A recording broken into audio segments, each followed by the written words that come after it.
everyone. My name is Aditi Purushothaman, and I'm a rising high school senior from Cincinnati, Ohio.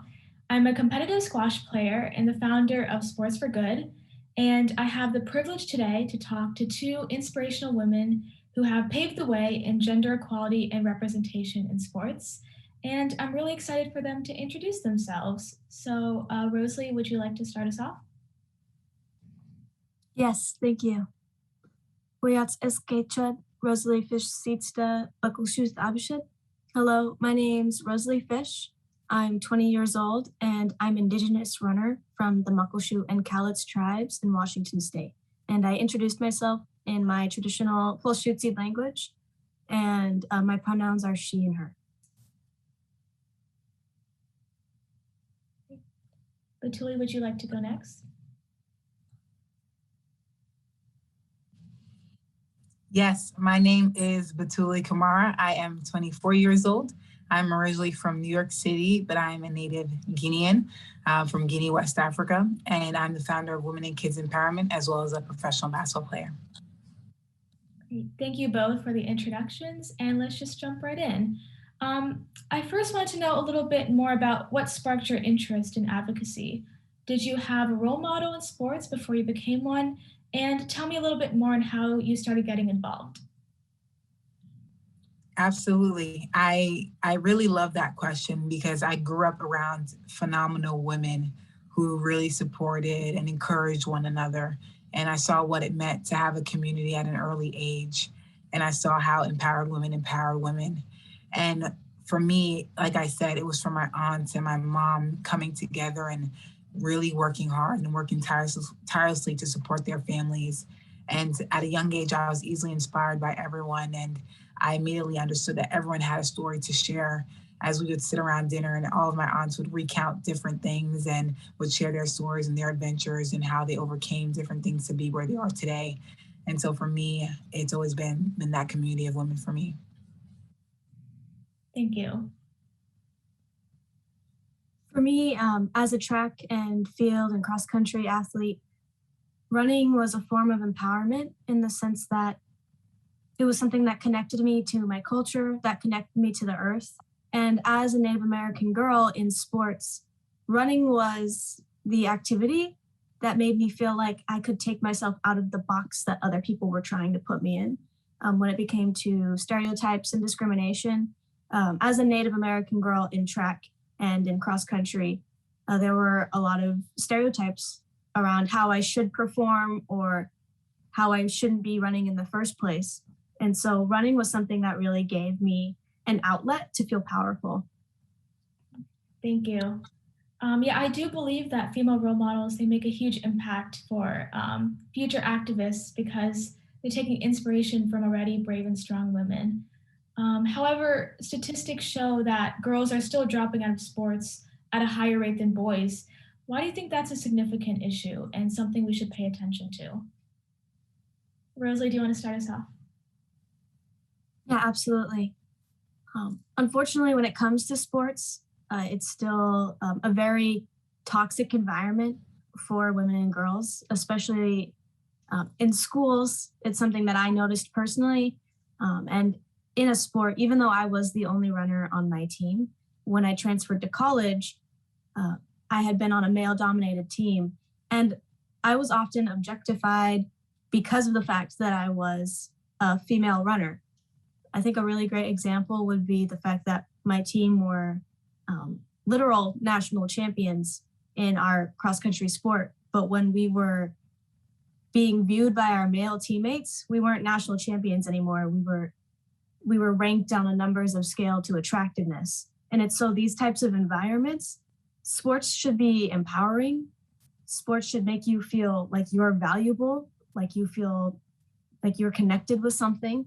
But when environments like this take that away from you, it can make it very hard for girls and women to want to stay in sports. Great, thank you.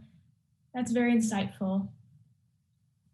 For me, I think when I started my nonprofit back in 2017, Women and Kids Empowerment Wake, my original mission was to create access, opportunities, and resources for young girls to thrive. And for me, sport was a safe haven. Again, off the court, I had a community of women who were my backbone. And now I'm on the court and I found sisterhood in this game. And that's what really attracted me to it. And so often, even when I'm here with the girls, I'm currently in Guinea, West Africa, even when I'm here with the girls, I ask them, what are the barriers, and it's, the resources, it's the opportunity, lack of access, but it's also support. Who in your family supports you? Who in your family, buys you equipment? Who takes it seriously and why? And it's saying, well, I changed. I became a different person. I learned invaluable transferable skills in sport that helped. And so for us, it's a large part of really engaging the community and getting them to understand that it's beyond sport, but the holistic development for the young girl. It's about building community. It's about growing. It's about learning. And it's about play, which is so necessary.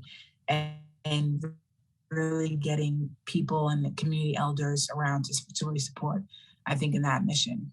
Because the number one thing that I hear from young girls are, I don't feel supported enough in this space. And I think Rosalie touched on that.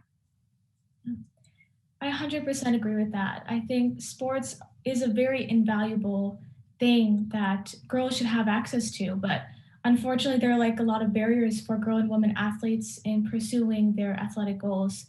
And this may be hard to pinpoint. There's a lot of factors, but what do you think is the biggest barrier to women in sports? Is it the industry, maybe unequal facility, the media? Batouly, would you like to start us off? Yes. It's heartbreaking that there's so many, but honestly, I think one of the biggest barriers, I always say sport is a microcosm for society. Sport is a microcosm of life. And on this playing field, you can see the world. Obviously sport, it's not always reflected that way. I don't go to a court and see everyone who looks like me, but I hope that when I step on a court, someone can say, this is what I want my world to look like, a bit more diverse and a bit more real. And so, but I do think there are spaces where sport is a microcosm for the society that we live in.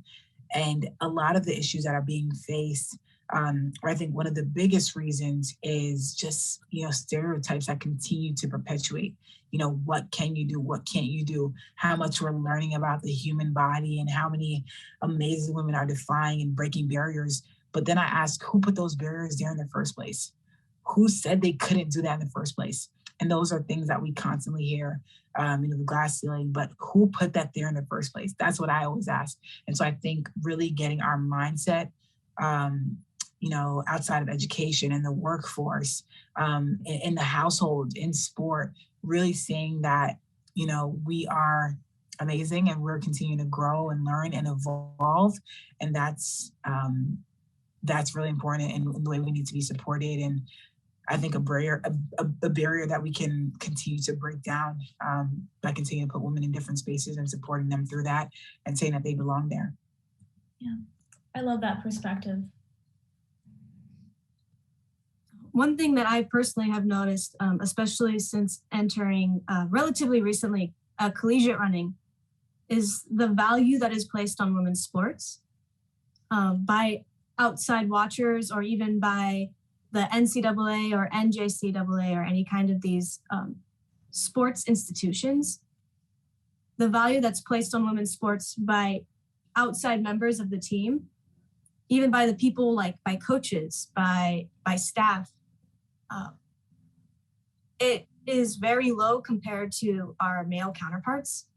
And it makes it extremely difficult to find value in yourself. It's something that you have to dig deep and find in yourself because you're not getting it from anywhere else. And that can be so discouraging. And it's something that you're going to notice no matter what. It's I was on a collegiate team and I noticed the double standards. I noticed that our team could be champions, but even then that wouldn't measure up to our male counterparts. And so it's these kinds of things that made the girls and women on my team want to quit, because what was the point if they had already reached the ceiling, but they still felt like they could never measure up? It's very discouraging, and it's something that I'm hoping and working for in the future. Girl and female athletes won't need to worry about that because they are valued. We are extremely powerful when we play sports. Right. There are a lot of barriers, like you both mentioned, but I do believe the landscape is slowly changing and evolving over time. Batouly, through your work in Wake and Rosalie as an advocate of the Indigenous community, you both are ambitious about further representation in athletics, making it more inclusive. So, why do you think representation is so important in sports? I can go. For me, as an Indigenous runner, Indigenous athletes make up about less than 1% of the collegiate athletes overall. And it was very hard for me to look at non-native athletes and feel like I could do that. For the longest time, I always thought that collegiate running or even professional running could not be for me because there was no one like me in there. That being said, when I did see a professional runner, Jordan Marie Brings Three Horses Daniel, she was running professionally in the Boston Marathon. And to see her unapologetically Indigenous in a setting like that I had never seen, it made me feel like I wasn't alone anymore. I was the only Indigenous runner on my team. And it was constantly a feeling of isolation. Like I didn't belong here. Like I was taking up space that I didn't deserve. But slowly over time, I began to understand that this space is mine. And I absolutely need to be here no matter what. And similar with other Indigenous athletes and other Indigenous runners who, especially when it comes to Native women, it's something we never see ourselves represented in. And it's my goal to help other young Native girls be able to look at me and understand that they belong in sports. And I think that brings back to the importance of role models, which is really, really important. I really, feel that when you say that. For me, when I played basketball in college, I didn't cover up initially in the first years, and then after in my transition, I decided to wear hijab, and it was seeing Ibtihaj, it was seeing Bilkis Abdul Qadir, who was the first, NCAA player to wear hijab. It was seeing women who looked like me in those spaces, and I had one of those moments where I couldn't separate my spiritual journey from who I was. Like I was on this court and I feel like I had a different identity. And why did I have to have that? This is my community. This is who I was. This was my faith. And that shouldn't have to be put on hold, for a sport that I love. And so now as I reflect on that moment and that transition, or, young girls who don't have the opportunity or the support or the courage to step into those sports spaces, I think to myself, oh my gosh, I love sport because of the friends that I've made. I love sport because of the freedom that I feel. I love sport because of the strength, that I get from lifting, from running, from excelling, from, being better than I was the day before. And how could we take that opportunity from someone, or say that this is not a space for you to be in when it's so natural for some, and that's what they want to do. And so, it saddens me that I felt limited to that, or anyone who feels limited to that, because sport is amazing. It's a freeing feeling. You compete with yourself, and there's, again, so many invaluable skills. And so for me, it was entering a space, and you said it perfectly, seeing someone who looked like me at the top saying, I can be who I am, and still be great, and still be here, and still be me. And I think that was really powerful for me. Thank you. And I do believe the end goal is definitely for women and girls to have equal opportunities in being able to pursue athletics. So I'd love to quickly hear both of your perspectives on this sentence. Finish this sentence. What girl and woman athletes need most is?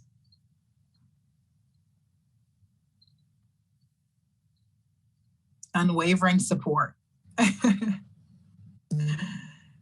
Actually, we need resources. Resources.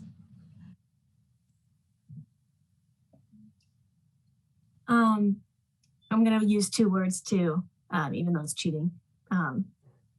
I think what women and girls in sports need the most is a platform and empowerment.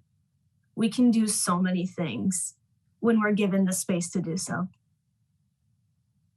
Right, right. I think those are two very important things. It looks like we're running out of time, but I want to thank Rosalie and Batouly for continuing to push the boundaries for further gender equality and representation in athletics. And we appreciate you for both taking the time to contribute your thoughts in this panel today. And I look forward to the rest of the summit.